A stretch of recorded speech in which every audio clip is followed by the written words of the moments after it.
Assalamualaikum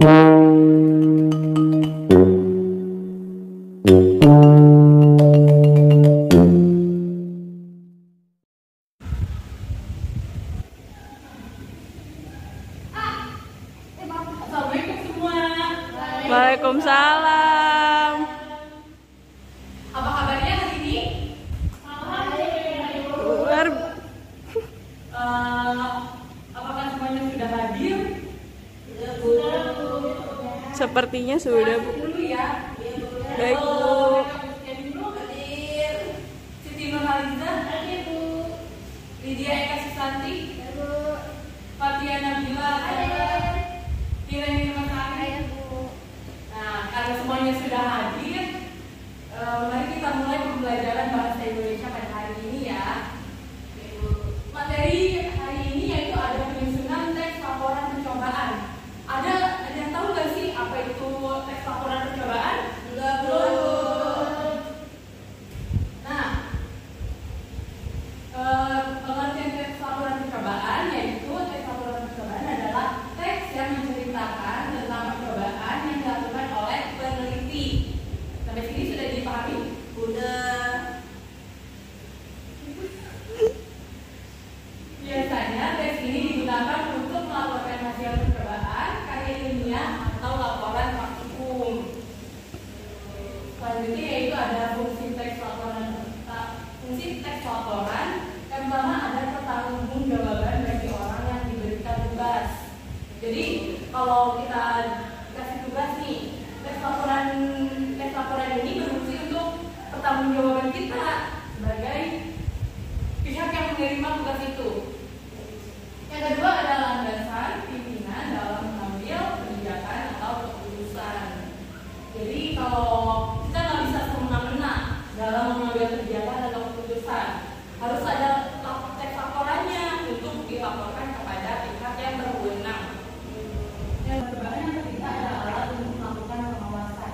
Jadi kita bisa menjadikan teks laporan itu sebagai alat untuk melakukan pengawasan dalam hal apapun itu. Misalnya kita kan membeli barang gitu, ada teks laporannya, bisa untuk dijadikan alat pengawasannya. Nah, yang keempat, dokumen sebagai bahan studi dan pengalaman bagi orang lain. Jadi kita bisa menginspirasi orang-orang lain nih. Teks laporan kita misalnya dibaca oleh orang lain terus dapat menginspirasi.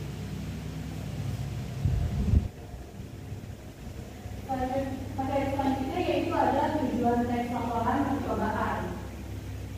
Tujuan teks laporan percobaan adalah untuk memberikan informasi tentang proses percobaan yang dilakukan, termasuk hasil dari penelitian yang dilakukan itu. Percobaan yang dilakukan bisa dilakukan melalui eksperimen atau pengamatan. Maka isi dari teks laporan percobaan harus disusun secara sistematis mulai dari tujuan, proses, hingga hasil yang didapatkan. Ciri-ciri dari teks laporan percobaan yaitu pertama, disusun berdasarkan hasil percobaan. Yang kedua, pembahasan dikemukakan secara objektif. Yang ketiga, menyampaikan fakta bukan opini. Jadi kita harus berdasarkan fakta ya dalam menulis teks laporan percobaan, jangan mengada-ngada yang mengarang.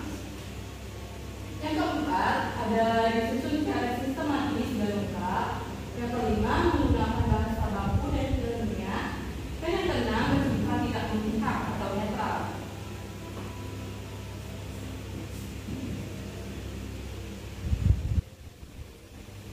Selanjutnya yaitu kita belajar tentang struktur teks laporan percobaan. Nah, kalau kita mau membuat teks laporan percobaan pasti ada isinya dong, ada tahapan-tahapannya. Yang pertama ada tujuan. Tujuan itu berisi latar belakang mengapa percobaan dilakukan. Yang kedua, alat dan bahan. Berisi rincian dari alat dan bahan yang digunakan saat melakukan percobaan. Yang ketiga, langkah-langkah. Berisi tahapan-tahapan saat melakukan percobaan. Yang keempat ada hasil. Nah, hasil ini yang menentukan isi dari teks laporan percobaan ini. Dari laporan yang telah kita buat, maka ditulis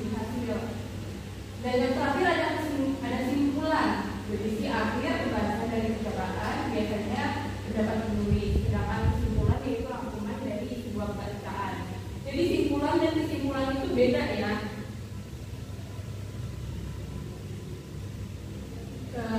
Materi selanjutnya yaitu ciri-ciri kebahasaan teks laporan percobaan.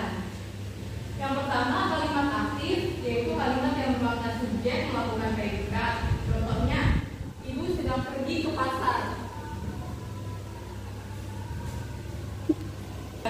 Yaitu kata yang tidak dapat membentuk kata lain dengan proses afiksasi.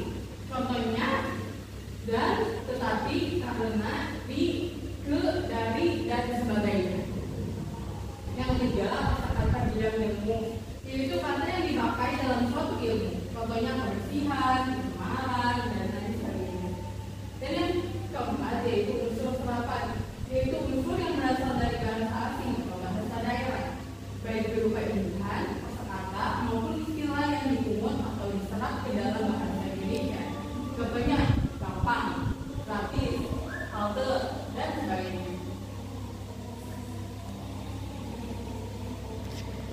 Materi yang selanjutnya yaitu ada menyusun laporan percobaan.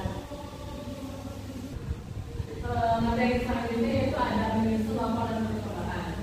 Yang pertama, kita harus menentukan tema terlebih dahulu, karena tema itu sangat penting bagi teks laporan percobaan kita. Tanpa menentukan tema, kita teks laporannya pasti aur-auran dong, gak jelas. Nah, tema dapat diambil dari hal yang menarik untuk dilakukan percobaan, contohnya tentang makanan, tentang minuman, tentang pakaian, dan lain sebagainya. Yang kedua, yaitu mengembangkan tema menjadi kalimat. Kita bisa mengembangkan tema yang sudah kita pilih menjadi kalimat.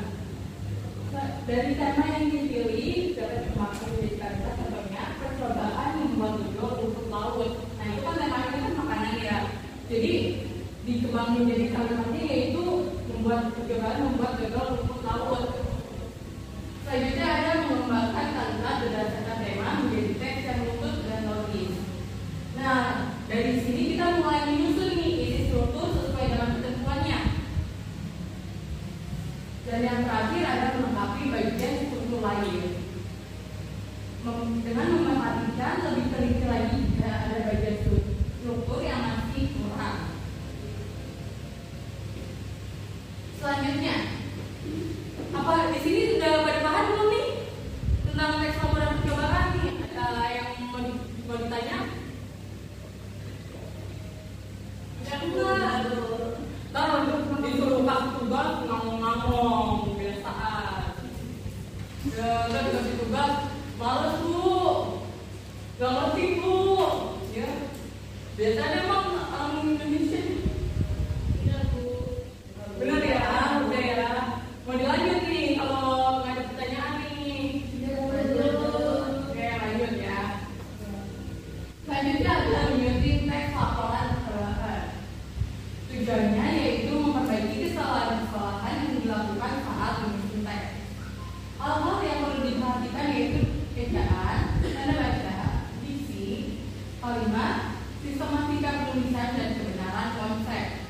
Jadi kita dalam meeting ini tuh kita harus sangat difokuskan kepada ejaan, tanda baca, diksi, kalimat, sistematika penulisan, dan kebenaran konsep. Karena harus sesuai dengan kaidah yang sudah ditentukan oleh teksannya. Selanjutnya itu proses menyusun teks. Yang pertama ada membaca isi teks. Nah, kita kalau mau menyusun teks itu kan pasti harus dibaca dulu dong. Kalau nggak dibaca apa yang mau disunting? Kita aja nggak tahu kesalahannya ada di mana kan kalau nggak dibaca. Nah, selanjutnya itu menemukan kesalahan saat baru membaca ini biasanya, wah ini ada yang typo nih, ada yang salah. Nah, itu bisa dicatat dulu, lalu diperbaiki kesalahannya. Dan jika ada yang tidak dimengerti, kalian bisa membuka KBBI atau buku ejaan yang disempurnakan. Selanjutnya yang terakhir yaitu membaca kembali. Nah, kita harus membaca kembali terus-menerus pokoknya sampai kita merasa yakin kalau kesalahan itu udah sangat berkurang dari sebelumnya.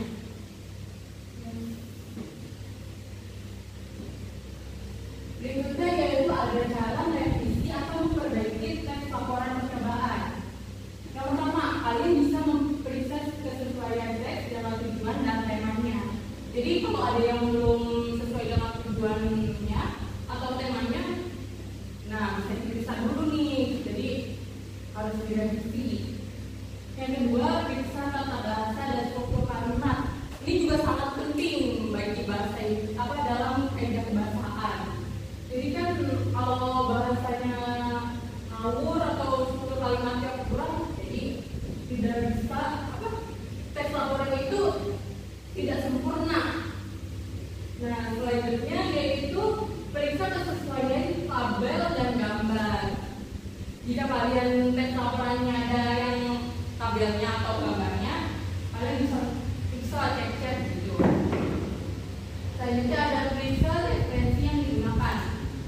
Referensi juga dapat menentukan kebenaran dari isi teks laporan itu. Jadi kita nggak bisa sembarangan ngarang aja.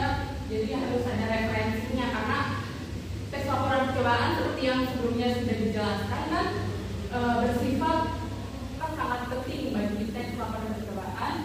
Seperti yang sudah dijelaskan sebelumnya, yaitu teks laporan percobaan kan bersifat fakta bukan opini. Jadi referensi itu sangat dibutuhkan. Kita tidak bisa mengarang bebas apa yang menjadi isi dari teks laporan percobaan kita. Dan yang terakhir, periksa kesesuaian format. Nah, ini juga sangat penting karena biasanya teks laporan percobaan itu ada kaidah formatnya yang ada ditentukan oleh guru atau oleh dosen atau atasan gitu kan. Jadi harus sesuai formatnya. Nah di sini ada contoh teks laporan percobaan membuat dodol rumput laut. Fatia Nabila bisa tolong bacakan? Tujuan percobaan. Rumput laut ini merupakan satu di antara bahan pangan yang sangat menyehatkan sebab gizi akan dipakai. Namun, sayangnya tidak semua orang di Indonesia mengetahui cara untuk menikmati rumput laut supaya dapat terasa lezat dan nikmat. Ada varian lain. Jika hendak mengkonsumsi rumput laut yaitu dengan diolah menjadi dodol rumput laut yang manis, kenyal, serta kaya akan manfaat.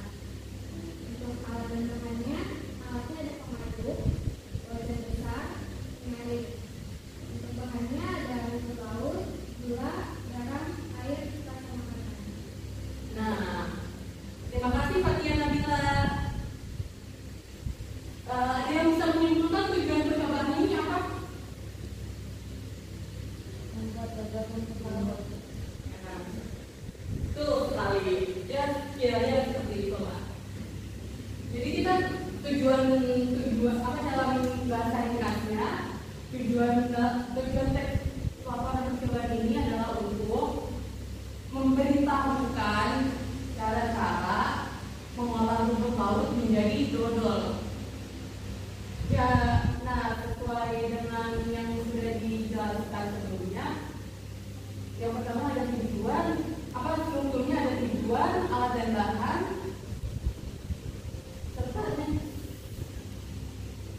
serta langkah-langkahnya, langkah-langkah dan hasil, lalu kesimpulan.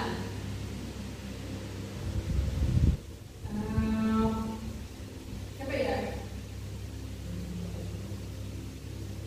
Siti Nurhaliza deh, coba bacain langkah-langkahnya. Baik, Bu. Langkah-langkah percobaan. Pertama, cuci bersih rumput laut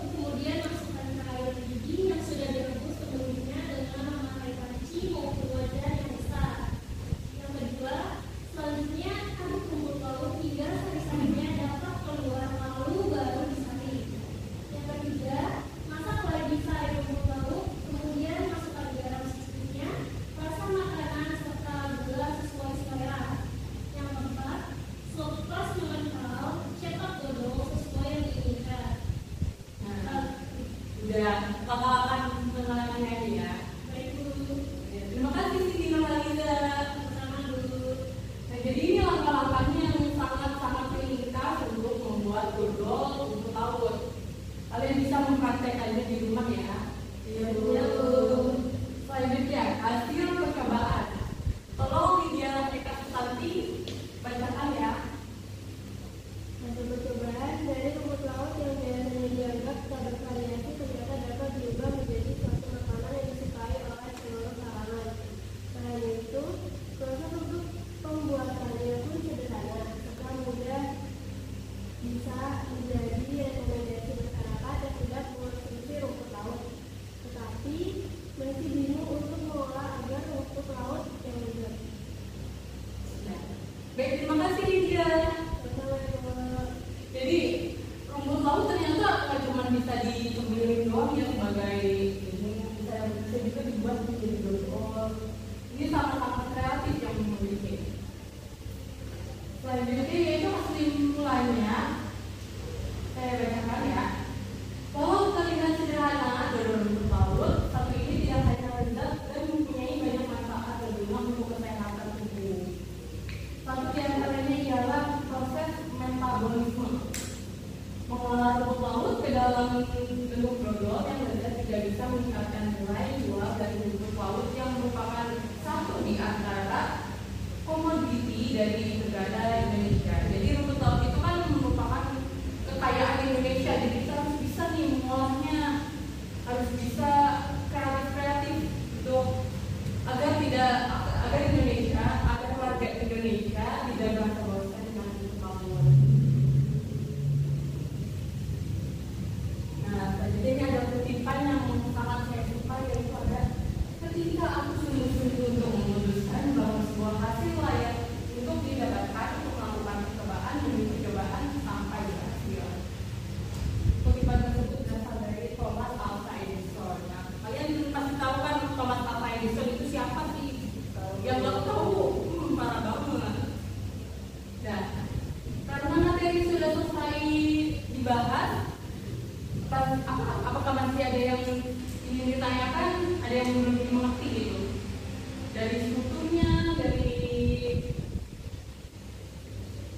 fungsi-fungsinya atau tujuannya, ada nggak nih? Kan ada dua materi, yaitu penyusunan laporan percobaan dengan penyuntingannya. Apakah kalian semua sudah mengerti dengan materi yang sudah diajarkan? Bu, Ya, boleh. Ya. tolong jelasin lagi tentang tujuannya, Bu. Oh, baik.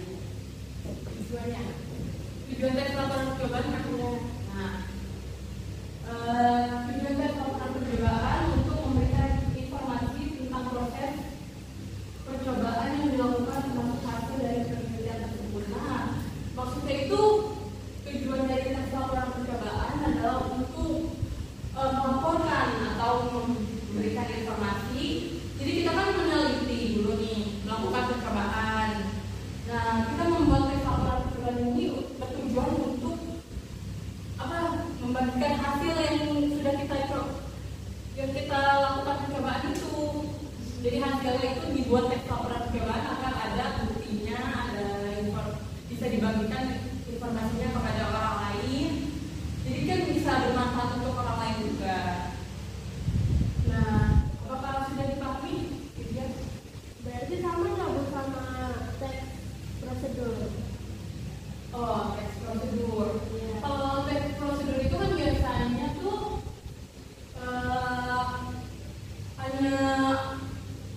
hanya menjelaskan tentang langkah-langkahnya aja.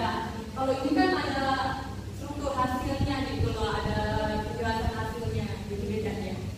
Terima kasih, Bu. Sama-sama Lydia. Selanjutnya, yang lain ada yang ingin tanya lagi nggak? Apakah sudah paham? Bu, berarti tes laporan percobaan itu menjelaskan secara rinci. Ya, menjelaskan lebih rinci lagi dari teks prosedur. Kalau teks prosedur kan biasanya kan umum banget ya, cuma alat-alat, alat dan bahan dengan langkah-langkahnya aja. Jadi ada hasil percobaannya, ada kesimpulannya, ada tujuannya.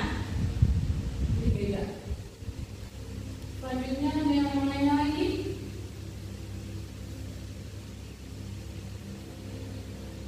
Kalau tidak ada yang ingin bertanya, coba Ibu mau dong, apa sih dari kalian nih bikin salah satu judul teks laporan percobaan dengan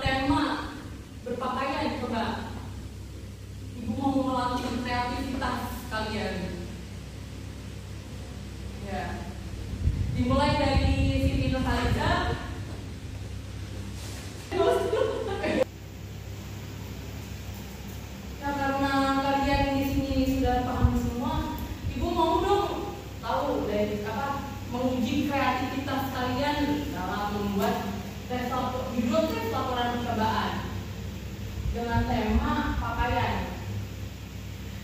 Dimulai dari Siti Nurhaliza. Saya punya contoh judul yaitu dampak deterjen terhadap kualitas kain pakaian. Apakah bisa, Bu? Bisa banget, bagus itu. Nanti coba ya di rumah. Baik, Bu. Selanjutnya kira-kira Mas Hari. Cara berpakaian ke kampus, Bu. Nah, boleh. Cara berpakaian ke kampus ya kan. Jadi kita bisa melakukan percobaan. Misalnya outfit nih, ada outfit siapa yang paling keren di kelas outfitnya. Selanjutnya itu ada Fatia Nabila.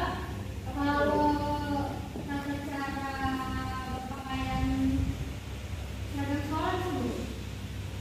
Kalau seragam sekolah sepertinya kurang ya, karena kan kalau seragam sekolah sudah ada dari pemerintah, kita ada aturannya sendiri. Kita nggak bisa melakukan percobaan. Misalnya kita hari Senin pakai pamper itu kan nggak mungkin. Udah basic ya, Bu. Iya, udah basic ya begitu. Jadi Berarti kalau yang umum atau general itu bukan termasuk teks percobaan. bukan dong, itu maksudnya teks tadi prosedur ya, tata cara berpakaian Karena itu sekolah. bukan percobaan. Iya, bukan percobaan. Gak bisa dicoba-coba itu teks seragam sekolah. Masa kalau berpakaian sekolah itu dengan sendiri. Yang lain apa tadi ya? Ada lagi nggak? Apa ya? Tata cara ini siapa yang ditanya? Diam dulu mereka ya.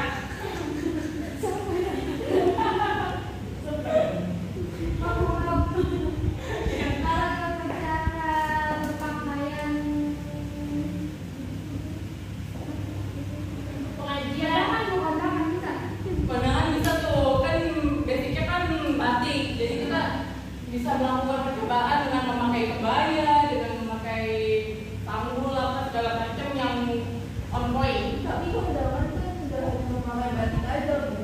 Ya makanya dilakukan percobaan, kan nggak harus batik. Beda dengan seragam yang harus emang udah itu aja seragamnya.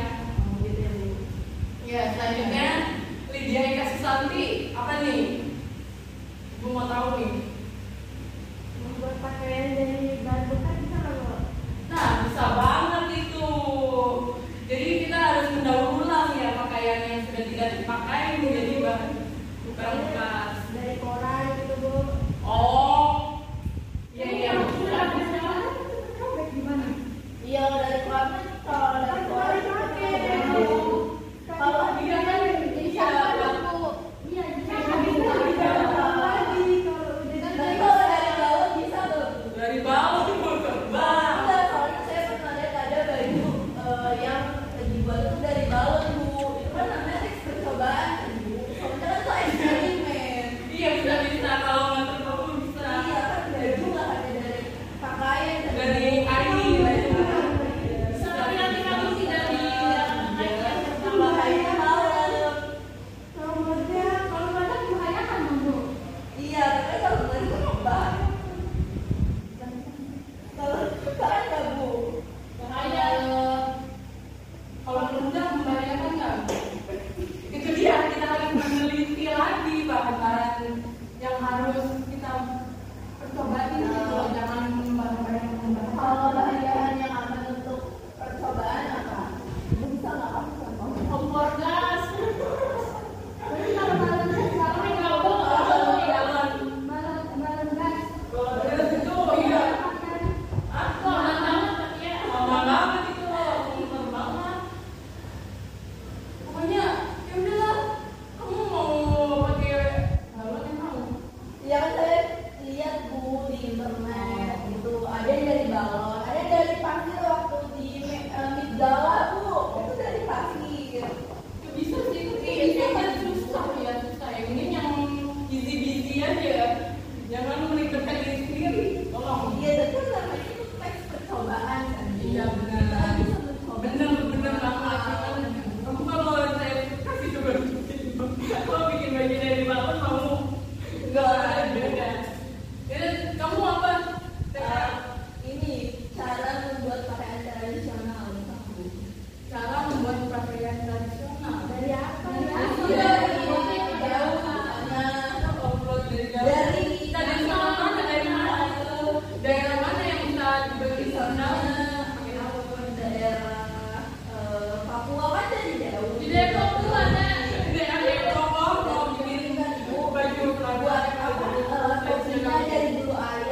wabarakatuh. Waalaikumsalam warahmatullahi wabarakatuh. Jangan lupa ya absen ditaruh di itu di minta tiket. Jangan lupa ya. Dadah, sampai berjumpa minggu depan. Jangan cek laporan percobaan, jangan ada yang lupa ya. Jangan ada yang lupa bawa tugasnya. Terima kasih semua.